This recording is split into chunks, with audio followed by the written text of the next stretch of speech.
no compromise. உங்க சைடுலயும் எங்க சைடுலயும். It's a GT promise. GT Holidays, South India's #1 travel brand.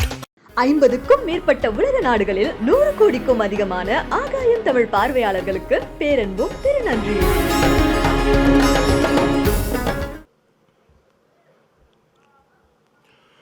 தெய்வத்தால் ஆகாதேனினும் முயற்சிதன் மெய்வருத்த கூலி தரும்.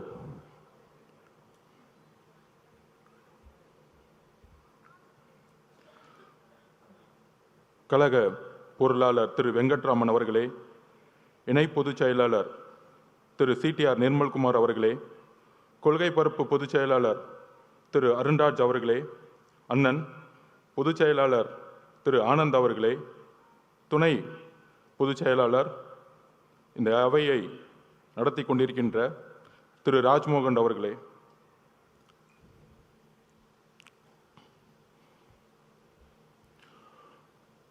நாற்பதாவது நாள்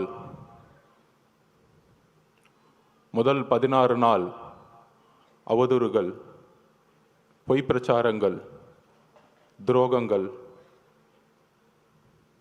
சூழ்ச்சினா என்னன்னே தெரியாத நம்மளுடைய கட்சி 30 வருஷமா இயக்கங்களா, மக்கள் இயக்கங்களா உருவாகி நலத்தட்ட இயக்கங்களாகவே மக்களோட இருந்து இதை வழிநடத்தி இன்றைக்கு சூழ்ச்சினா என்னன்னு முதல் முறையா கரூர்ல பார்த்து அந்த சூழ்ச்சியை எதிர்கொண்டு இன்றைக்கு எந்த சூழ்ச்சி செய்தார்களோ அந்த திமுக இன்றைக்கு மக்கள் முன்பு ஒரு குற்றவாளியாக ஆக்கப்பட்டு தமிழகத்தில் பேசி வளர்ந்த கட்சி திமுக இன்றைக்கு பொய்யை மட்டும், குற்றச்சாட்டுகளை மட்டும் நம்ம மேலே செலுத்தி நம்ம தலைவர் மேலே ஒரு பொய்யான பிரச்சாரங்களை உருவாக்கி, ஆனால் தன்னுடைய அமைதியின் மூலமாக தமிழகத்தில் முதல் முறையாக ஒரு மௌன புரட்சியை உருவாக்கி மக்கள் விரும்பும் முதல்வர் வேட்பாளராக 2026 இந்த சூழ்ச்சியை தூக்கி எறியக்கூடிய ஒரே தலைவர் எங்களுடைய தலைவர் அவர்களுக்கு வணக்கத்தை தெரிவித்து, சிறப்பு பொதுக்குழுனா தலைவர் நம்மை அழைத்திருக்கிறார். பொதுவாக எப்பொழுதும் பொதுக்குழுவை தலைவருடைய அனுமதியுடன் நம்மளுடைய பொதுச்செயலர் அண்ணன் அவர்கள் கூப்பிடுவார். ஆனால் இன்றைக்கு தலைவர் அவர்கள் நம்மை இந்த தமிழகத்திற்கு தாவைக்க முடங்கியது, தாவைக்கவுடைய மாவட்ட செயலாளர்கள் கைது செய்யப்பட்டார்கள், பொதுச் செயலாளர் ஓடிவிட்டார், நிர்மல்குமார் ஓடிவிட்டார். யார் ஓடினது? உங்க அப்பா கைது செய்யும் பொழுதும் நீங்க ஓடுனீங்களே, அப்படியா ஓடணும்? நாங்க கலைஞர் கைது செய்யப்படும் பொழுது யார் ஓடினார்? திமுக வரலாறு தெரியுமா? கலைஞர் கைது செய்யப்படும் சொந்த மகன் ஓடினார். வரலாறு பத்தி பேச ஆரம்பிச்சும் தாங்க மாட்டீங்க.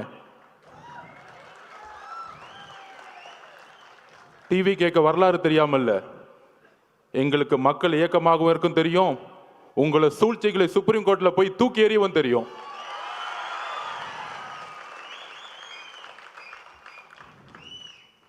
என்ன பண்ணிட்டோம்?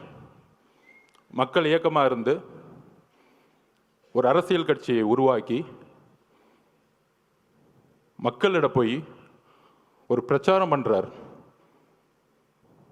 முழுவதுமாக மே மாதம் தன்னுடைய பணியிலிருந்து இந்தியாவிலேயே நம்பர் 1 அதிகமான சம்பளத்தை விட்டுட்டு அவருடைய உள்ளுணர்வு, நம்ம இந்த மக்களை பார்த்துக்கிட்டே இருக்கோம், சின்ன வயசுல இருந்து நம்ம நல்லா இருக்கிறோம், ஒரு பெரிய வீட்டில் இருக்கிறோம், ஒரு நல்ல காரில் போகிறோம், நல்ல எஜுகேஷனில் இருந்தோம். ஆனால் என்னுடைய பயணத்தில் தமிழ்நாடு முழுசும் தன்னுடைய தொழிலில் நடிக்க போகும் பொழுது ஒவ்வொரு ஊராகவும் பார்க்கும் பொழுது இன்னும் குடிசைகளாகவே இருக்கே. தன்னுடைய தந்தை கலைஞர் பெருசாக பேசிவாங்க, குடிசை மாற்று வாரியத்தை உருவாக்கினார். ஆனால் இன்னைக்கு குடிசைங்களை தூக்கி எறிஞ்சிக்கிட்டு இருக்காங்க பெரிய பெரிய மாளிகைகளை கட்டுறதுக்காக. அப்படி தன்னுடைய பயணத்தில் ஒரு கட்சி ஆரம்பிக்கணும், மக்களிடம் போகணும், மக்கள்கிட்ட போய் நம்ம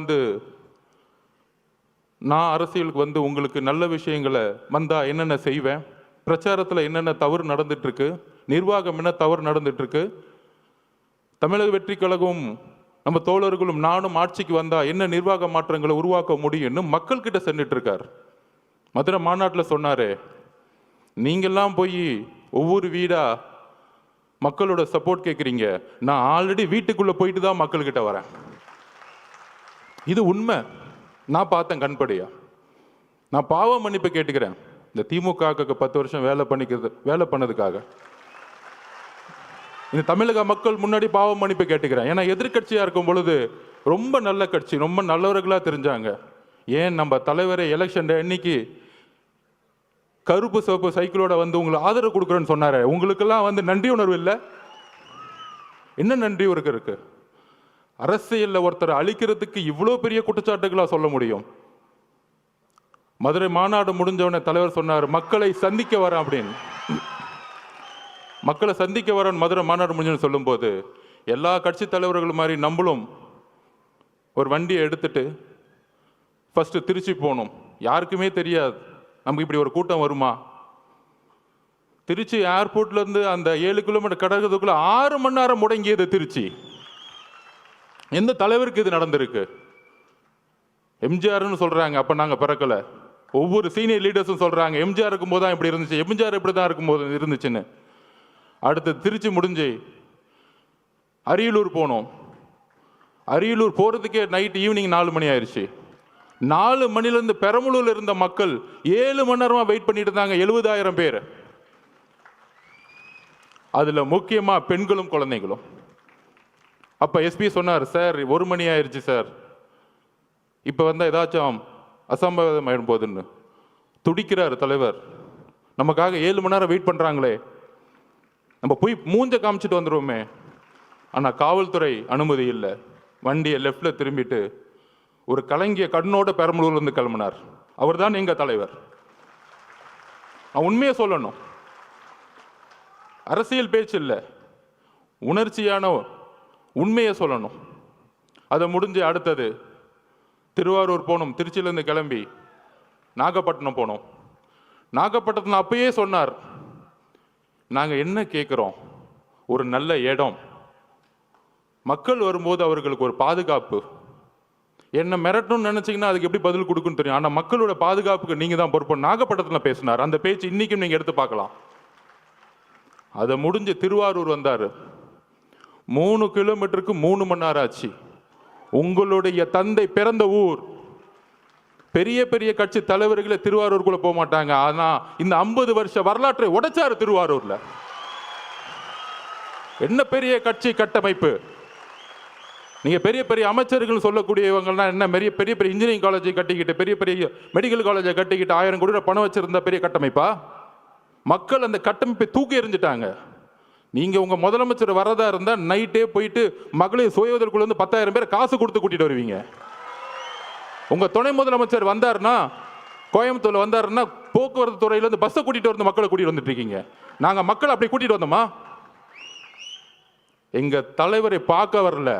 தலைவர் இன்னைக்கு தமிழகத்திற்கு ஒரே நம்பிக்கை, அன்போட மக்கள் வந்துகிட்டு இருக்காங்க. அதை கூட உங்களுக்கு புரியல.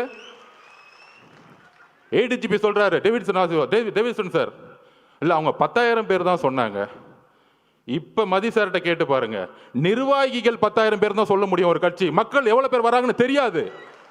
உங்களுக்கு தெரியாது. திருவாரூர்ல எவ்வளவு கூட்டம் வந்துச்சு, நாகப்பட்டினத்துல எவ்வளவு கூட்டம் வந்துச்சு, திருச்சியில எவ்வளவு கூட்டம் வந்துச்சு, அரியலூர்ல எவ்வளவு கூட்டம் வந்துச்சு உங்களுக்கு தெரியாது.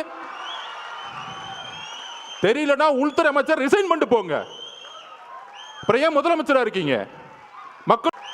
முதலமைச்சரா இருக்கீங்க.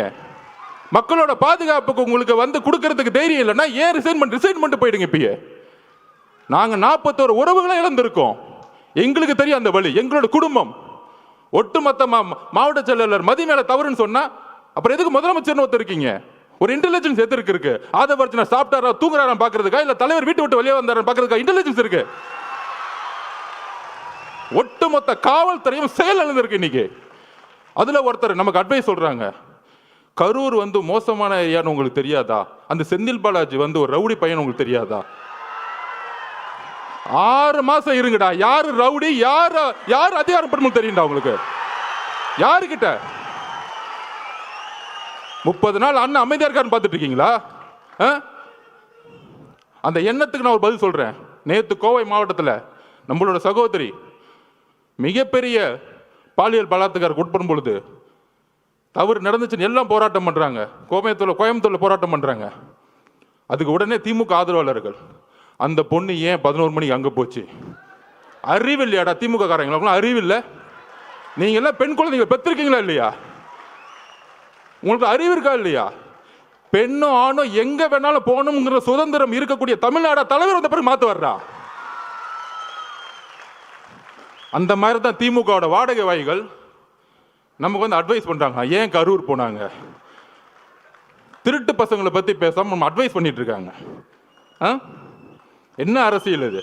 உங்களோட கேவலமான வார்த்தைகளுக்கு பேச தெரியுமா? நீங்க தலைவர் அதுக்கான பயிற்சி எங்களுக்கு கொடுத்ததில்லை. ஞாபகம் வச்சுக்கோங்க. புது அரசியலை உருவாக்க வந்திருக்கும். ஊழல் குடும்பத்தை தூக்கி எறிய வந்திருக்கும். எங்களுக்கு அரசியல் கத்துக் கொடுக்காதீங்க. ஒட்டுமொத்த குடும்பமும் ஊழலை தவிர இன்னைக்கு எதுவுமே கிடையாது. என்ன எமோஷன்ஸ்! அன்னைக்கு அம்மா வந்திருக்காங்க, தலைவரோட அம்மா. 41 பேர் இறந்த பிறகு ஃபர்ஸ்ட் பெரிய குற்றச்சாட்டுகள் நம்ம பெரிய பெரிய அரசியல்வாதிகளாம் சொல்லுவாங்கல்ல, 2 நாளில் கடந்துட்டு போயிருக்கலாம். அதை ஏன் 30 நாள் வரைக்கும் அமைதியாக இருக்கீங்க? ஏன் உறவுகள், ஏன் குடும்பம், எங்க அம்மா எங்க அக்கா செத்தா நான் 30 நாள் வீட்டை தாண்டா இருப்பேன்? முட்டா பசங்களா? எங்க தலைவருக்கு, எங்க தலைவரோட அம்மாவுக்கு என்ன எமோஷன் இருக்கும்? ஐயோ எவ்வளோ பெரிய சம்பளம், நல்ல வசதியான வாழ்க்கை. இன்னைக்கு அதாவது இந்த பிரச்சனை நடந்த உடனே அன்னைக்கு நைட்டு தலைவர் போன அடுத்த செகண்ட், அதாவது உங்களுக்கு தெரியும், நம்ம பார்த்திபன் அண்ணன் மதியண்ணனுக்கும் தெரியும், எந்த இடத்துலையுமே இல்லாத ஒரு வரவேற்பு கரூரில் இருந்துச்சு. பார்த்திபன் கூட இருக்கார், மதிய சார் பார்க்குறோம். அந்த பாலத்துக்குள்ளே வரும் பொழுது அவ்வளோ போலீஸ் வரவேற்று ரோப் பிடிக்கிறாங்க. கரெக்டாக அந்த 2 கிலோமீட்டர் கூட்டிகிட்டு போயிட்டு அந்த இடத்துல பஸ்ஸை நிற்க வைக்கிறாங்க. பஸ்ஸை நிற்க வச்சு தலைவரை எந்திரிச்சு பேச சொல்கிறாங்க. காவல்துறை மேலே எங்களுக்கு நம்பிக்கை இல்லைன்னா சூழ்ச்சியே தெரியாத எங்கள் தலைவர் காவல்துறைக்கு நன்றி சொல்லுவாரா? நான் கேட்குறேன், காவல்துறைக்கு நன்றி சொல்லுவாரா? எங்களுக்கு சூழ்ச்சி தெரியல, நான் ஒத்துக்கிறேன்.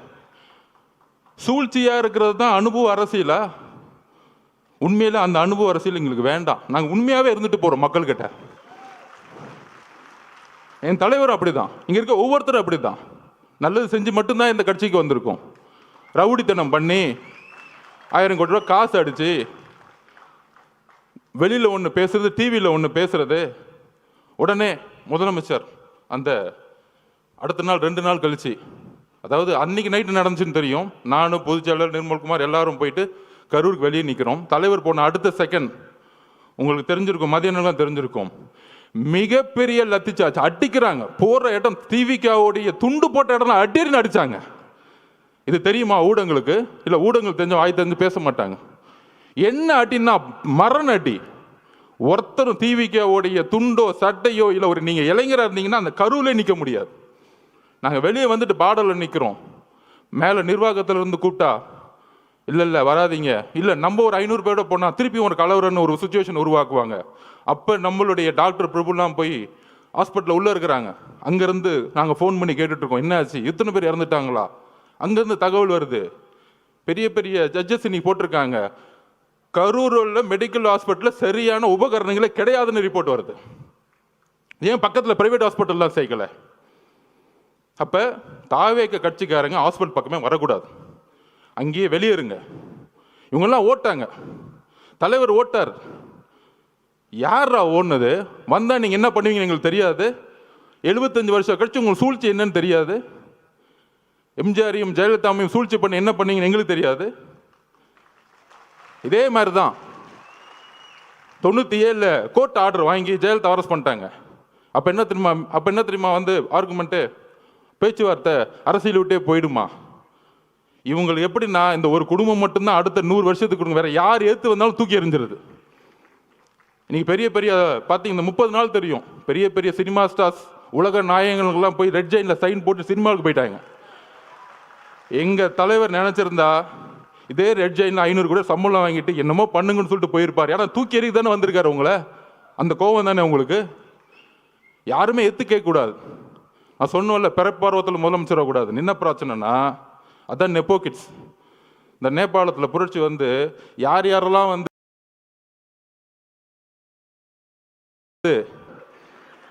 பக்கா ஷூட்டிங்கு, அதுக்கு அடுத்தது வந்தாரு பாருங்க.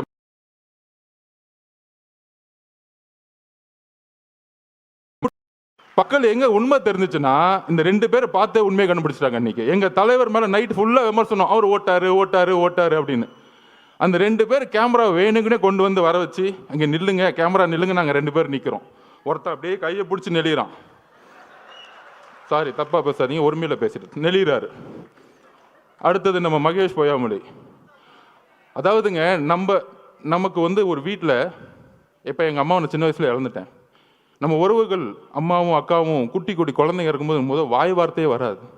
நாங்கள் அப்படிதான் நிற்கிறோம் எல்லாருமே. பொதுச் செயலாளர் என்னன்னு தெரியாமல் அப்படியே மயங்க நிலையில் நிற்கிறார் பொதுச் செயலாளர். நாங்கள் அப்படியே நிற்கிறோம். இதுக்கப்புறம் அரசியல், நம்ம மேலே குற்றச்சாட்டுகள் எதுவுமே அடுத்த 48 மணி நேரத்துக்கு எங்களுக்கு எதுவுமே தெரியல. அதுக்கப்புறம் தான் என்ன நடக்குதுன்னு டிவியில் பார்க்க ஆரம்பிக்கிறோம். இதுதான் உள் உணர்வு. அப்போ தலைவருடைய உணர்வு எப்படி இருக்கும்? அமைதியாக போய். தலைவரோட அம்மாவோட உணர்வு எப்படி இருக்கும்? ஐயோ, இந்த முரசொலியில் இவங்க பண்ணுற உண்மை என்னன்னு தெரியும். முதலமைச்சர் என்ன பண்ணார்? அடுத்த 2 நாள் கழிச்சு இதில் வந்து எந்த கட்சி தலைவரும் தன்னுடைய கட்சியை வந்து இறக்குறதுக்கெல்லாம் நினைக்க மாட்டாங்க சொன்னாரா இல்லையா? நல்ல புள்ள மாதிரி. ஆனால் முரசொலியில் சொல்கிறாங்க, தாவேக்கா கொல்லும் நீதி வெல்லும், 41 உயிர்களை கொன்ற விஜய். இப்போ தெரியுதா திமுகவுடைய நிலைப்பாடு என்னன்னு தெரியுதா? இதே முரசொலியில். அப்போ இவங்களோட நோக்கம் என்ன? 77க்கு அப்புறம் எம்ஜிஆரை ட்ரை பண்ணாங்க, அம்மா ஜெயலலிதா மடத்தை ட்ரை பண்ணாங்க. அதுக்கப்புறம் யார் இவங்களை எதுக்கு வந்தாலும் ஏன் காமராஜரே பொய்யா சொல்லி தூக்கி எறிஞ்சாங்க. ஆனால் அந்த சூழ்ச்சியை ரொம்ப அமைதியாக இருந்து, இது அரசியல் சாணக்கியத்தில் தன்னுடைய உண்மை உணர்வு, அந்த மக்கள்கிட்ட இருக்கிற உணர்வு. அந்த என்ன உணர்வுனா, தலைவருடைய அம்மா என்ன நினைப்பாங்க, ஐயோ குழந்தைக்கு இப்படி ஆயிடுச்சு, இப்படி பொய் சொல்றாங்களே, சூழ்ச்சி பண்றாங்க அப்படின்னு சொல்லும் பொழுது, இதே உணர்வை தான் அவருடைய அமைதி தமிழ்நாட்டிற்கு ஒட்டுமொத்த தாய் குலமும் ஒரே மாதிரி நினைச்சிருக்காங்க. தலைவரோட அம்மா மட்டும் அப்படி நினைக்கல. அதனால தான் இவங்க மாட்டிக்கிட்டாங்க. அன்னைக்கு நைட் இவர் நடிக்க, அந்த பிரச்சனையிலையும் கண்டிஷனை ஃபாலோ பண்ணுங்கன்னா ஆக்டிங் போட. ஆனால் நீங்கள் இதில் மகேஷ் பொய்யாமொழி மட்டும் பார்த்துருப்பீங்க. இன்னொரு நெப்போ கிட்ட ஒன்று வரும் காலையில், துபாயிலேருந்து கிளம்பி. அவர் ஏதோ துபாயில் போய் தமிழ்நாட்டில் ஒரு தியாகம் பண்ணுறதுக்காக அங்கே உண்ணாவிரதம் போன மாதிரியும், அங்கேருந்து இந்த மக்களுக்கு ஓடி வந்த மாதிரியும் வந்துட்டு ஒரு மணி நேரம் கூட ஹாஸ்பிட்டல் இல்லை. அந்த மக்களோட நமக்கு அந்த ரைட்ஸ் இருந்துச்சா, நமக்கு அந்த அதிகாரம் இருந்தால் அந்த மக்களோட கடைசி நிமிஷம் வரைக்கும் நம்ம இருந்திருப்போம்.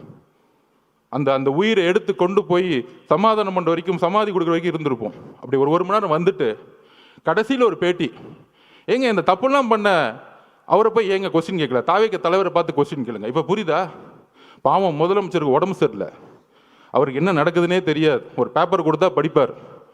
சட்டசபையில் பாருங்க, எதிர்கட்சி தலைவர் 2 மணி நேரம் பேசுவார். அது இஸ்லாமிய சமூகமும் சரி, கிறிஸ்தவ சமூகமும் சரி, பெண்களும் சரி, இளைஞர்களும் சரி, அவர் பிரச்சாரம் போகும்போது எல்லா கூட்டமாக வராது. அது எப்படி நிப்பாட்டுறது?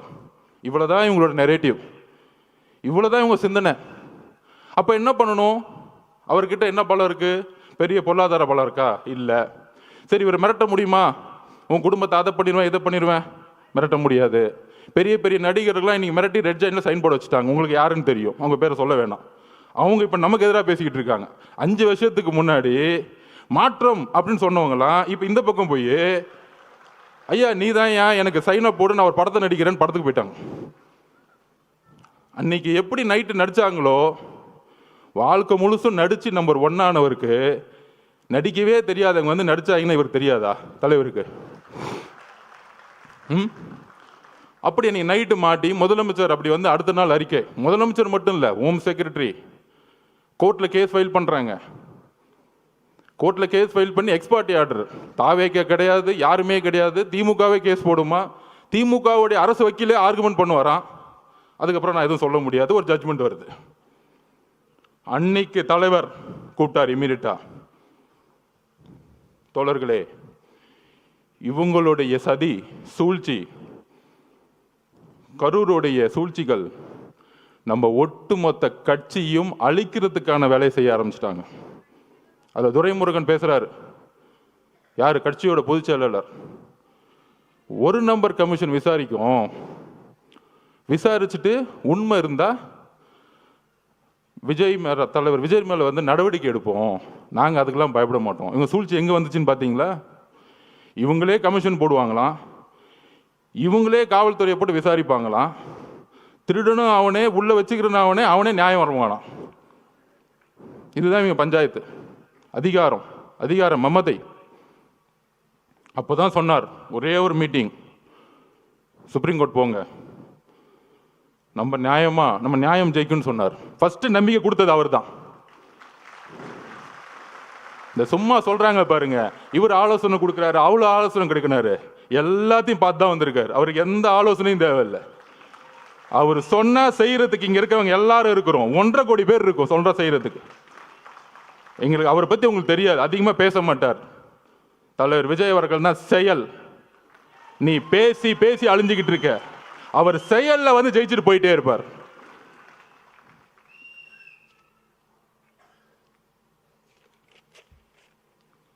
அதாவது இந்த கரூர் இன்சிடென்ட், கரூருக்கு முன் கரூருக்கு அப்புறம்னு சொல்லலாம்.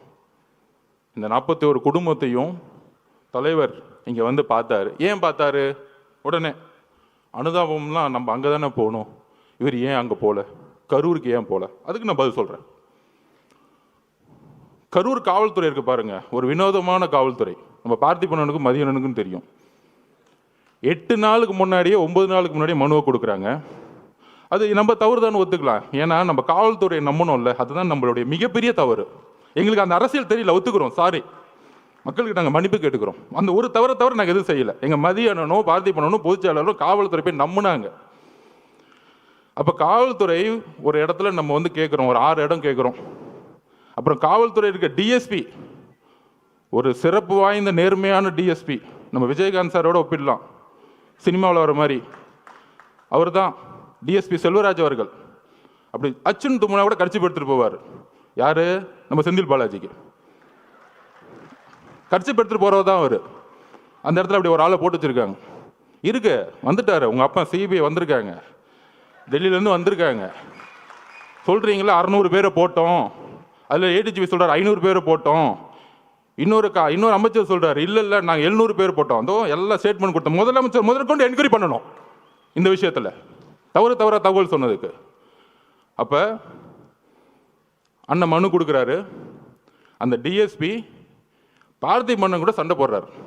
எல்லாம் பதிவு இருக்கு, எல்லாம் சொல்லுவார் அண்ணன். என்ன சண்டை? அதில் வந்து கலெக்டர் வந்து ஒரு சர்க்குலர் அனுப்புறார். என்ன சர்க்குலர்? 4 இடம் நீங்கள் எதை வேணால் சூஸ் பண்ணிக்கலாம். அந்த 4 இடத்துல நம்ம கேட்ட இடம் ரவுண்டானா, கரெக்டான பார்த்திபன் லைட்டஸ்ட் ரவுண்டானா கேட்குறோம். இது ஆல்ரெடி கவர்மெண்ட் சர்க்குலர் கொடுத்துருக்க இடம். இதை டிஎஸ்பி அனுப்புகிறார். ஆனால் அடுத்த நாளே உத்தரவு வந்திருக்கும். அச்சுன்னு தும்பிட்டார்ல அவர், ஊருக்குள்ளே கூட்டிகிட்டு வராத. ஏன் ஊருக்குள்ளே கூட்டிகிட்டு வரக்கூடாது? ஊருக்குள்ளே கூட்டிகிட்டு போய் தலைவர் அந்த இடத்துல ரவுண்டான நின்றுட்டா ஒட்டுமொத்த மக்களும் ஓட்டு மாறிடும், வேற ஒன்றும் கிடையாது. இதுதான் அரசியல். அவர் முகத்தை யாரும் பார்த்துடக்கூடாது. ஊருக்கு வெளியே ஓரமாக ஒரு ரோட்டுக்குள்ளே போ, அங்கே நீ என்னை பற்றி பேசுகிறேன்னா ஃபஸ்ட்டு செருப்பத்துக்கு அடிப்பேன், கலைப்புறம் பண்ணி பேசாமல் கிளம்பணும். இதுதான் திமுகவுடைய ரவுடி அரசியல். இந்த ரவுடி அரசியல் நமக்கு தெரியல, இதை நம்ம உணரல. காவல்துறை என்ன சொன்னிச்சு? நீங்கள் பத்திரமா இந்த தெருவிலே வாங்க, பாதுகாப்பெல்லாம் நாங்கள் பார்த்துக்கிறோம். காலையில் 9:30 மணிலிருந்து ஈவினிங் அவர் எந்தெந்த நொடியிலிருந்து வராரோ எல்லாமே லைவ்ல ஓடிக்கிட்டு இருக்கு. காவல்துறைக்கு தெரியாதா அவர் எங்கே வராருன்னு? இன்னும் 1960 யாருக்கும் தினத்தந்தி பேப்பர் அடுத்த நாள் வர தெரியறதுக்கு. ஒவ்வொரு நாமக்கல்லேருந்து ஒவ்வொரு 5 கிலோமீட்டர்லையும் 5000 10,000 பேர் நிப்பாட்டுறாங்க பஸ்ஸை. ஒரு இடத்துலையும் ஒரு காவல்துறை கிடையாது. எங்களுடைய பாதுகாப்பை பற்றி நாங்கள் பேசலை. மக்கள் திடீர்னு கூட்டம் ஒரு கோயிலுக்குள்ள, திருச்செந்தூர் கோயிலுக்குள்ள ஒரு சாமியை பார்க்க ஒரு 20 லட்சம் பேர் வந்தாங்கன்னா எந்த அளவுக்கு முன்னெச்சரிக்கணுமோ அதே முன்னெச்சரிக்கை எங்கள் தலைவர் எடுத்து ஆகணும். நாங்கள் கூட்டிகிட்டு வரல. 10-20% தான் நிர்வாகிகள் இருக்காங்க. எங்களுக்கு தெரியாது எவ்வளோ மக்கள் வருவாங்கன்னு. அப்போ உங்களுடைய உளவுத்துறையும் காவல்துறையும் மக்களுக்கான பாதுகாப்பு கொடுக்கணும் தான் உங்களை தாழ்மையோடு கேட்டுக்கிறோம். அரசியலை என்ன கைது செய்யுங்க, யாரை வேணால் கைது செய்யுங்க, அதை ஃபேஸ் பண்ணிக்கலாம். ஆனால் மக்கள் என்ன ஆனாங்க? மக்களோட உயிரை வச்சு ஏன் விளாடணும்? அதுதான் கேவலமான எண்ணம். என்ன எண்ணம்? மக்களுக்கு எதாவது ஆச்சுன்னா அந்த பழியை அவர் மேலே போட்டு சூழ்ச்சி பண்ணி கட்சியை முடக்கி கட்சியை தூக்கி எறியணும். முதலமைச்சர் ஸ்டாலினோட ஒரே குறிக்கோள் என்ன தெரியுமா? தன்னுடைய மகனுக்கு போட்டியே இல்லாமல் ஒரு விஷயத்தை உருவாக்கிட்டு போயிடணும். அதிமுக அவங்க போட்டியை நினைக்கிறது இல்லை. ஒரே போட்டி 1977க்கு அப்புறம் 26% இன்னைக்கு தாண்டின ஒரே கட்சி நம்மளுடைய தலைவர். சும்மா டிவிக்கு எப்போ பார்த்தாலும் ஒரு பெரிய டிவி சேனல் ஒரு சேனலை முடக்கிட்டாங்க. நம்ம சகோதரர் சொன்ன புதிய தலைமுறை அவர்கிட்ட நான் பேசும்போது என்ன சொன்னாங்க, ஏன் லைவ் போடுறோம்னா ஒவ்வொரு சனிக்கிழமை அன்னைக்கும் நம்பர் 1 சேனலில் 1,20,00,000 பேர் பார்க்குறாங்க. நம்பர் 2 புதிய தலைமுறை 80 லட்சம் பேர் பார்க்குறாங்க. அவங்க ஆட்டோமேட்டிக்காக மக்கள் எங்கே இருக்குமோ அங்கே தான் சேனல் இருக்கும். அப்போ மக்களுடைய சந்திப்பு, மக்களுடைய கமிட்மெண்ட் எங்கே இருக்குன்னா தலைவர்கிட்ட இருக்குது. ஒரு மாற்றம் வராதா? ஒரு உண்மையான ஒரு ஒருத்தர் மாட்டா. அவர் திருட மாட்டாருப்பா. ஏன் திருட மாட்டார்? அவர் தான்ப்பா பெரிய சம்பளத்தை விட்டுட்டே வராரு. இவங்கெல்லாம் திருட்டு பசங்க, இந்த படுபாவிங்க. இத்தனை நாளும் நாங்கள் வேறு ஆள் இல்லை. இதெல்லாம் ஊரில் ஒரு சாதாரண ஒரு பாட்டி பேசுகிறாங்க. உங்களுக்கு தெரியும், ஐயோ அங்கே நேரு இருக்கார், எப்படி ஜெயிப்பார்? 2011 உன் நேருலேருந்து எல்லாம் தூக்கி எறிஞ்சாங்க மக்கள். என்ன பேசிட்டு இருக்கீங்க? என்ன அரசியல் எங்களுக்கு தெரியாது. ஐகுமோரில் ஒரு பெரிய மினிஸ்டர் தூக்கி எறிஞ்சாங்க. ஒரு சைக்கிள் கடைக்கார வச்சு ஜெயிச்சாங்க. அதுதான் தமிழக வெற்றி கழகம். நீ உன் கட்டமைப்புலாம் தூக்கி எறிவார். உன் பொதுச் செயலரில் தூங்க முடியாமல் எந்திரிக்காம அதுக்கு ஏன் பொதுச் செயலர் எவ்வளோ மேட்ரு? ஏன் பொதுச் செயலரை பார்த்து நீ மீம்ஸ் போட்டுட்டு இருக்க? எந்திரிச்சு ஒரு வாக்கிங் பண்ண சொல்ல உன் பொதுச் செயலரை. சட்டசபையில் உட்காந்து கிண்டல் பண்ணிக்கிட்டு கேலி பண்ணிக்கிட்டு எதிர்கட்சிகளை என்ன அவை நாடா, ஒரு அவை நாவடக்கம் கூட தெரியாம சட்டசபையை கேலி பொருளாக்கிக்கிட்டு எப்ப பார்த்தாலும் சட்டசபைக்கு போனா ஐயா உதயநிதி வாழ்க, ஐயா உதயநிதி. என்ன தியாகி அவரு? சட்டசபையா என்ன பண்ணிட்டு இருக்கீங்க? இது கேள்வி கேட்டா போதும், என் மேல ஒரு எஃப்ஐஆர். நான் புரட்சியை உருவாக்கிட்டேனா? ஆமா, எல்லாம் ஊர்ல இருந்து எல்லாம் ஆம்ஸ் இறக்கி நடு ரோட்ல நின்று துப்பாக்கி எடுத்து சுட்டுட்டு இருக்கோம். இதுக்கு ஒரு எஃப்ஐஆர், இதுக்கு ஒரு மிரட்டல். அதில் துரைமுருகன் நாங்கள் என்ன நடக்கணும்? தைரியம் இருந்தால் கை வைங்கடா, என் தலைவரை பார்த்துருவோம். தைரியம் இருந்தால் கை வைங்கடா. என்ன அதிகாரம் இருந்தா, போலீஸ் இருந்தா, தைரியம் இருந்தா முதல் வீட்டுக்குள்ள போயிடுங்க. நான் கேட்குறேன், ஒட்டுமொத்த காலேஜில் இருக்க இளைஞர்களும் உங்க வீடு தேடி வருவாங்க, ஞாபகம் வச்சுக்குவாங்க. ஆயுத எழுத்து படம் பார்த்துருக்கீங்களா? பெரிய ரவுடி எழுத்து நிற்பாங்க. அந்த படத்தில் மணிரத்னம் சார் எழுதியிருப்பாரு, இளைஞர் புரட்சி. அந்த புரட்சி தான் 26ல் உருவாகிட்டு இருக்கு. நீ காசை கொடுத்து கூட்டிட்டு வருவ. அதுக்கு நான் உதாரணம் சொல்லிடுறேன். நாமக்கல்ல இருந்து கரூர் வந்துட்டு இருக்காரு அண்ணன், நான் உள்ள இருக்கிறேன். அதுக்கு முன்னாடி ஒரு பெரிய காலேஜ் இருக்கு மேடம். மதியானம் என்ன நடந்தது? குமாரசாமி காலேஜ்ல இருந்து 5000 ஸ்டூடெண்ட்ஸ் ஓடி வருவாங்க. நான் 2 கிலோமீட்டர் பார்க்குறேன். அண்ணன் பார்க்குறாரு, என்னப்பா அங்கேருந்து ஒரு கூட்டம் ஓடி விட்டுது, என்னப்பா அது அப்படிங்கிற. ஒட்டுமொத்த காலேஜும் ஓடி வராங்க. அதில் ஃபோன் வேறு எடுத்துகிட்டு வராங்க, கத்தி ஃபோன் எடுத்துட்டு வந்துட்டு இருக்காங்க. அதுல நண்பர்களே, இதுதான் மிகப்பெரிய விஷயம். அதுல 5000 பேத்துல 3000 போது பெண்கள் ஓடி வராங்க. இதுதான் அரசியல் மாற்றம். நீ சொல்ற நேரு, வேலு, செந்தில் பாலாஜி தூக்கி எறிஞ்சிட்டு இளைஞர்கள் போயிட்டே இருப்பாங்க. ஞாபகம் வச்சுக்கோங்க. காவல்துறையை பார்த்து பயப்படுற நினைச்சிட்டு இருக்கீங்களா? எங்களுக்கு எந்த பயமும் இல்லை. நாங்க ஒரே ஒரு கோரிக்கை தான் மக்கள் முன்னாடி வைக்கிறோம். மக்கள் பாதுகாப்புக்கு காவல்துறை தான் பொறுப்பு.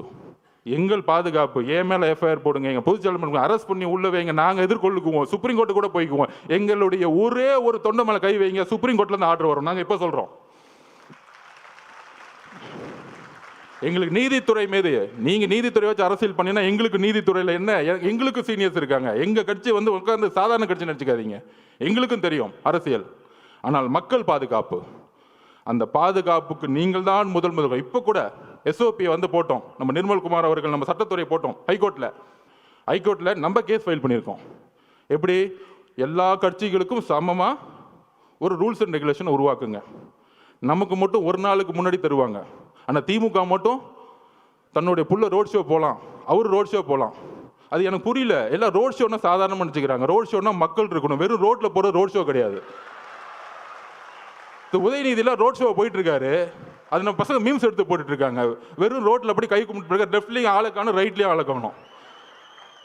யாரை பார்த்து இந்த பூனை வந்து சூடு போட்டுக்குமே புளியை பார்த்து, எப்போ பார்த்தாலும் நம்ம தலைவர் பண்ணுறதையே பார்த்து பண்ணுறது. அவர் ஏர்போர்ட்டு இறங்குனா கூட்டம் வருதுன்னா மக்கள் வராங்க, உடனே இவங்களும் ஏர்போர்ட் விட்டுனா கூட்டம் வரணும்.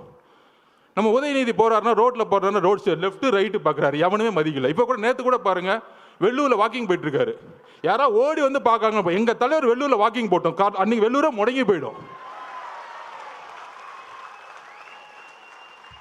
என்ன பேசுறீங்க நீங்கள்? உங்களுக்கு தான் தெரிஞ்ச அரசியல். திமுகனா கொள்கை, கொள்கை, நாங்கள் தான் கொள்கை, எங்களுக்கு தான் கொள்கை தெரியும்.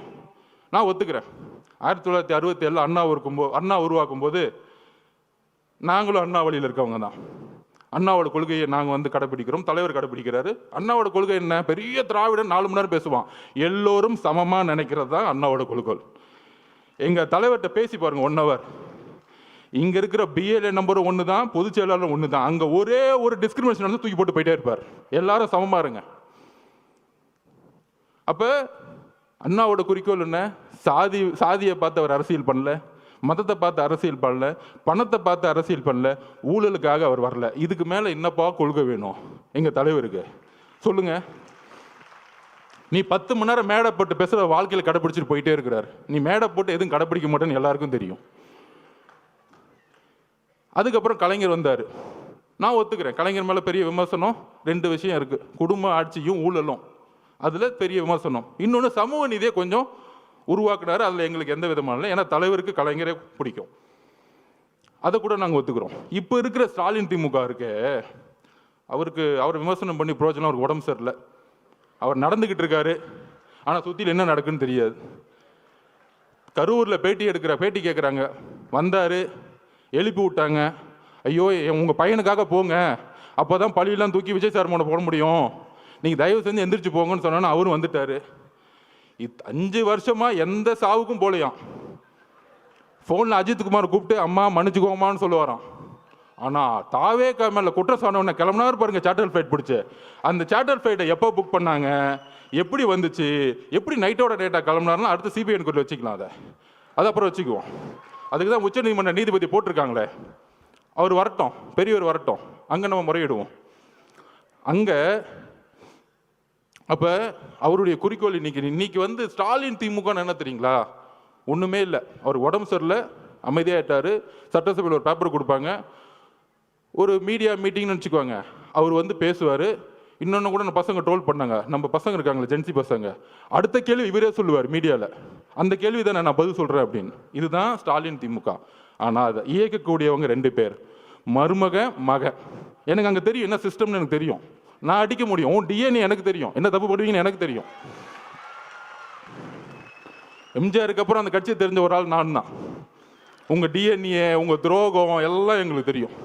அப்போ அண்ணங்கிட்ட அப்பயே சொன்னானே, இதெல்லாம் பண்ணுவாங்க, இந்த சூழ்ச்சிக்கெல்லாம் பண்ணுவாங்க, நம்ம சுப்ரீம் கோர்ட்டு நீங்கள் சொன்ன உடனே போயிடலான்னு. 16வது நாள் அமைதியாயிட்டோம். இன்னைக்கு ஸ்டாலின் சாரோடைய திமுக மருமகன், மகன் ஒரு லெவலில் இருப்பார், மருமகன் சீஃப் செக்ரட்டரி. தாவேக்காவை எப்படி அழிக்கணும், இதுதான் அஜெண்டா. அதுக்கு தான் பெண்ணு 20 கோடி. அந்த 27லிருந்து அந்த கோர்ட், சுப்ரீம் கோர்ட் ஓப்பன் ஆகிற டைம் 8 நாள். ஒன்று லீகல் ஃபைட், மீடியா நம்ம திறக்கவே முடியாது, எல்லாரும் கைது, மாவட்ட செயலர் கைது, எல்லாரும் ஓட விடு. அன்னைக்கு காலையில் நிர்மல்குமார் அவர்கள் உயர் நீதிமன்றத்தில் போய் மென்ஷன் பண்ணார். இன்னைக்கு 28ஆம் தேதி சண்டே மார்னிங் அறிவு சார் எல்லாரும் போய் ஐயா உயர் நீதிமன்றத்தில் போய் ஐயா தப்பு நடந்திருக்கு, போஸ்ட்மார்ட்டம் அவசரமாக பண்ணிக்கிட்டு இருக்காங்கன்னு ஒரு மனுவை கொடுக்குறாரு. அவர்கிட்ட பேசுகிறார் நிர்மல்குமார் அவர்கள். காலங்காலத்தில் நாங்களே வந்து தலைவர்கிட்ட சொல்லிட்டு அண்ணா தப்பு நடக்குதுன்னு நம்ம பண்ணணும். ஆனால் அன்றைக்கி அந்த கேஸ் எடுக்கலை.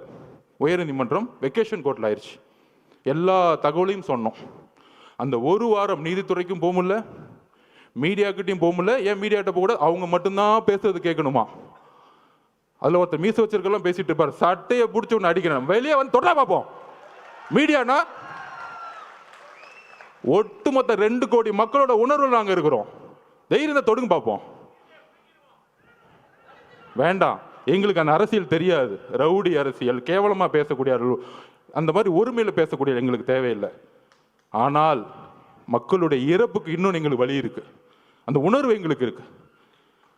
இப்போ எழுதிலாம் நாங்கள் பேசலை, மனசுலேருந்து வருது. இந்த 40 நாள் என்ன பண்ணீங்க, எங்கள் மக்களுக்கு என்ன பண்ணீங்க? நான் சொன்னேன் பாருங்க, அதை விட்டுட்டேன்.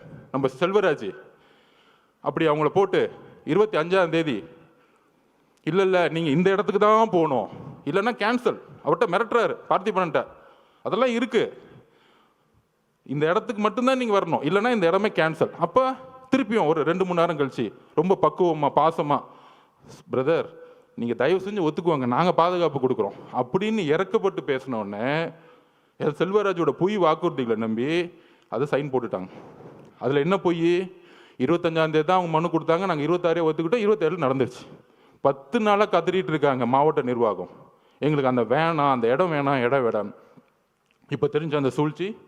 அப்போ இந்த சூழ்ச்சி நடந்து முடிஞ்ச உடனே இந்த 16 நாள் என்னென்னலாம் சூழ்ச்சி பண்ணாங்க, இந்த முரசொலி என்ன எழுதுச்சு, பத்திரிகையாளர்கள் என்ன எழுதுனாங்க, எல்லாம் தெரியும்.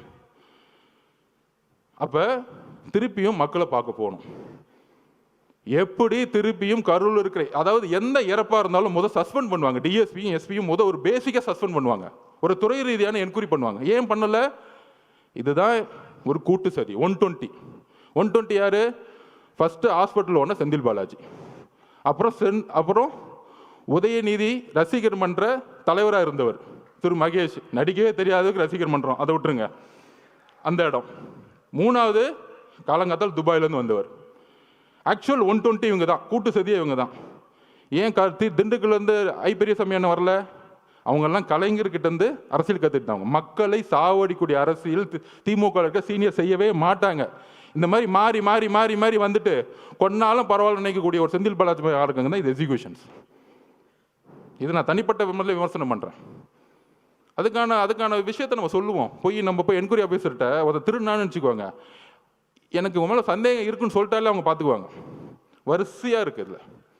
அப்போ திருப்பியும் தலைவர் போனால், தலைவர் பாதுகாப்பு ஓகே, அதில் ஒரு மண்டபம் கொடுக்குறாங்க.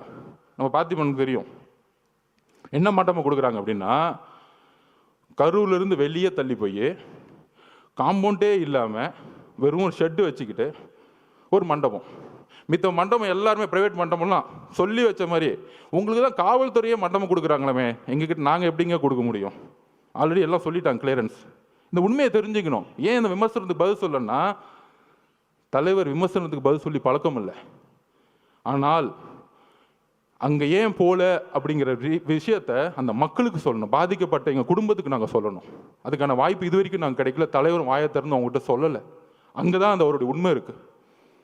எவ்வளோ கடுமையான ஒரு நேரம் ஒரு தலைவருக்கு, உறவுகளை இழந்து பார்க்க முடியாமல் 30 நாள் வீட்டுக்குள்ளே இருந்து பார்க்கவே முடியாத சூழலை உருவாக்கிய ஒரு அரசு, காவல்துறை, மீடியா இதெல்லாம் பார்த்துக்கிட்டு பொய்யையும் உள்வாங்கிக்கிட்டு கடைசியில் இதே இடத்துல அவர் வந்து பார்த்தாரு. யாருமே இல்லை, தனியாக பார்த்தார். எந்த விதமான இதுவுமே இல்லை, ஆடம்பரம் இல்லை, ஒன்றுமே இல்லை. மீடியாவில் இது வரைக்கும் ஒரு சின்ன பிக்சர் வெளியே வரல. இதுதான் தமிழக வெற்றி கழகம். மக்களுடைய உணர்வை வைத்து அரசியல் பண்றது தமிழக வெற்றி கழகம் கிடையாது. அவரை பார்த்துட்டு 10 நிமிஷம் சாப்பிடல, 9 மணிலேருந்து 6 மணி வரைக்கும் தன்னுடைய கண்ணீரை மட்டுமே அவங்க முன்னாடி நின்றுட்டு இருந்தார். ஒரு மிகப்பெரிய ஆளுமை, தமிழ்நாட்டின் மிகப்பெரிய எதிர்காலம், முதலமைச்சர், ஒரு மிகப்பெரிய நடிகர், திரையில மக்கள் கொண்டாடக்கூடியவர். ஆனால் மக்கள் முன்னாடி அழுது கண்ணீரை சேர்ந்து அந்த 30 நாள் அம்மா, அக்கா, குழந்தைங்களை பார்த்து அதுக்கப்புறம் என்னால் பேச முடியல. ஏன்னா நம்ம 26% கிராஸ் பண்ணிட்டோம். தலைவரால் இன்னும் தமிழ்நாடு முழுவதும் பிரச்சாரம் பண்ணும் பொழுது தனியாகவே அவரால் ஜெயிக்க முடியும். இதுதான் உண்மை. எம்ஜிஆர் கட்சி திறக்கும் போது இவங்க கூட்டணி வருவாங்களா, அவங்க கூட்டணி வருவாங்களான்னு நினச்சி பார்க்கல. இதில் எதிர்கட்சிக்கு வேற, நீங்கள்லாம் வந்து இந்த கொடூரமான திமுக வந்து அழிக்கணும்னா நாங்கள் தான் ஒரு பெரிய கட்சி, எங்களோட சேர்ந்துக்குவாங்க. அங்கே ஒரு மட்டம் தட்டுறது. நம்ம இந்த தீய சக்தியை அழிக்கிறதுக்கு எம்ஜிஆர் உருவானார். அதுக்கப்புறம் அம்மையார் ஜெயலலிதா அவர்கள் அதை வந்து உருவாக்குனாங்க. அதுக்கப்புறம் ஒரே தலைவர், எங்களுடைய தலைவர் மட்டும்தான் இந்த தீய சக்தியை தூக்கி போட முடியும். அதில் நாங்கள் தெளிவாக இருக்கிறோம்.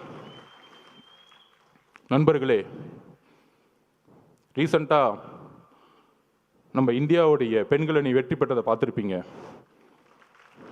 83க்கு அப்புறம் 25, 83 ஆண்கள் அணி ஜெயிச்சது கபில் தேவ் ஜெயிச்சார். அதுக்கப்புறம் பெண்கள் அணி ஜெயிச்சாங்க. அவங்க வெற்றி பெற்ற பிறகு சொன்ன வார்த்தைகளும் வழிகள் என்ன தெரியுமா? ஆண்கள் அணியை, இந்தியாவுடைய மென் டீமை எப்பயுமே இந்த உலகம் கொண்டாடும், இந்தியா கொண்டாடும். ஆனால் பெண்களை எங்களை கொண்டாடினது கிடையாது. இந்த ஒரு வெற்றி ஒட்டுமொத்த பெண்களுக்கும் கிடைத்த வெற்றின்னு சொன்னாங்க. அது மாதிரி 2026 எந்த மாதிரி காலகட்டத்தில் நம்ம இருக்கிறோம்? தன்னுடைய குடும்பத்தில் இருக்க மகனை முதலமைச்சராக மட்டுமே குறிக்கோள், வேற எந்த குறிக்கோளும் கிடையாது. கொள்கைன்னு சொன்னாங்களே, நான் சொன்ன மாதிரி தான். அண்ணா அவர்கள் 67 ஆரம்பிக்கும் பொழுது ஒரு கொள்கையாக ஒரு கட்சியை ஆரம்பிச்சா திமுகவை. கலைஞர் கொஞ்சம் சமூக நீதியை பார்த்துக்கிட்டு குடும்பத்தையும் ஊழல் அமைச்சர்களையும் உருவாக்குனாரு. அதுக்கப்புறம் இன்னைக்கு இருக்க ஸ்டாலின் திமுக காந்தியை மட்டும்தான் ஃபாலோ பண்ணுறாங்க. உடனே காங்கிரஸ்காரங்க தப்பாக நினச்சக்கூடாது. என்னங்க எங்கள் தலைவரை திமுகவோட நோக்கி நீங்கள் கொண்டு போகிறீங்க அப்படின்னு சொல்கிறீங்க. உங்கள் கையில் காசு இருந்தால் ஒன்று எடுத்து வச்சுக்கோங்க. இந்த காந்தியை மட்டும்தான் அவங்க ஃபாலோ பண்ணுறாங்க. இந்த காந்தி இல்லைன்னா இன்னைக்கு எந்த கவர்மெண்ட் ஆஃபீஸ்குள்ளேயும் போக முடியாது. நம்ம செந்தில் பாலாஜி அவர்களை திட்டுவோம், நேரு அவர்களை திட்டுவோம், பெரியசாமி அவர்களை திட்டுவோம், இந்த அமைச்சர்களை திட்டிக்கிட்டு இருப்போம். ஆனால் ஒட்டுமொத்த பணமும் ஒரு குடும்பத்துக்கு போய் மொத்தமாக சேர்ந்துக்கிட்டு இருக்கு. இதுதான் அவங்களுடைய அரசியல். இந்த அரசியலை ஒழிக்கணும்னா ஒரே தலைவர், நேர்மையான, உறுதியான, தைரியமான, மக்களுடைய உணர்வை உணர்ந்து கொண்டவர். அவர் அப்போ அடிக்கடி சொல்லுவார், அரசியல்னா என்னன்னு தெரியுமாங்க? மக்களோட உணர்வுல நம்ம இருக்கணும். இன்னைக்கு மக்கள்கிட்ட உணர்வுக்கு அப்பாற்பட்டு இருக்கிறவங்க தான் இன்னைக்கு இருக்க தலைவர்கள். அதனால தான் நைட்டு மலர் வளையம் வைக்கிறது, அடுத்த நாள் கிளம்பிடுறது, 3வது நாள் ஒரு தலைவரை குற்றச்சாட்டு சொல்றது, அவங்களுடைய பொதுச் செயலர் எப்படி அரெஸ்ட் பண்ணலான்னு தேடுறது. இதுதான் அரசியல். இந்த அரசியலுக்கு அப்பாற்பட்டு நம்மளுடைய வெற்றி, டிவிகேவுடைய வெற்றி எப்படி இருக்கணும்னா, ஊழல் மட்டும் இல்லை. இன்னைக்கு தஞ்சாவூரில் ஒரு விவசாயி நெல்லை உற்பத்தி பண்ணுறதுக்கு 4 மாதம் சாகுறாங்க. ஆனால் அந்த நெல்லை கொள்முதல் பண்ணுறதுக்கு ஒரு ஊழல். தலைவர் அதை திருவாரூரில் சொன்னார். அதுதான் இப்போ நடந்துச்சு. இந்த மாதிரி ஒவ்வொரு ஊரில் போய் நடக்கக்கூடிய ஊழல்களை சொல்லக்கூடிய, அதை போய் மக்கள்கிட்ட சேர்க்கக்கூடிய ஒரே தலைவர் நம்மளுடைய தலைவர். வரக்கூடிய 2026 வெற்றி நம்ம தலைவரை முதல்வராக்குவது மட்டும் இல்லை. அவர் ஏதோ முதலமைச்சர் ஆகணும், ஒரு பதவி வெறி இருக்குது, அதிகார வெறி இருக்குது, கிடையாது. ஒரு விவசாயிக்கு குறைந்தபட்ச கூலியை உருவாக்க வேண்டும். இன்னைக்கு நம்ம பேசிட்டு இருக்க நேரத்தில் மெரினா பீச்சில் தூய்மை பணியாளர்கள் போராட்டம் பண்ணிட்டு இருக்காங்க. ஆனால் இந்த முதல்வரும் துணை முதல்வர் என்ன பண்ணாங்கன்னா, அப்போ போராட்டம் நடந்துட்டு இருக்கும்போது அந்த குழு நம்மளை பார்த்தாங்க. போராட்டம் அவங்க கூலிக்காக போராட்டம் பண்ணிட்டு இருக்காங்க. இவங்க கூலி படமே பார்த்துட்டு இருக்காங்க. இப்போ தெரியுதா உணர்வு? தூய்மை பணியாளர்கள் கூலி கேட்டு போராட்டம் பண்ணிட்டு இருக்கும்போது கூலி படத்துக்கு ரிவ்யூ பண்ணிட்டு இருக்காங்க. இதுதான் உணர்வற்ற அரசியல். தமிழக வெற்றி கழகத்தில் இருக்க தோழர்களும் தலைவர்களும் கட்சிகளும் உணர்வுடன் மக்களோடு இருக்கிறோம். விவசாயிக்கு பிரச்சனைனா அதை மாற்றணும்னு சொல்லிட்டு நம்ம ஒரு அதிகாரத்துக்கு வரணும்னு நினைக்கிறோம். அந்த அதிகாரம் மக்களுக்கானதாக இருக்கட்டும், அந்த அதிகாரம் சமூக நீதிக்காக இருக்கட்டும், அந்த அதிகாரம் மத சார்பின்மைக்காக இருக்கட்டும், அந்த அதிகாரம் ஊழலுக்கு எதிரானதாக இருக்கட்டும். வரக்கூடிய அரசு இளைஞர்களுக்காகவும் பெண்களுக்காகவும், பெண்கள் பாதுகாப்பு அரசாக நம்ம தலைவர் கொடுப்பார் என்ற உறுதியோடு உங்களுடன் பயணிக்கிறேன். நன்றி, வணக்கம். No compromise. உங்க சைடுலயும் எங்க சைடுலயும். It's a GT promise. GT Holidays, South India's #1 travel brand.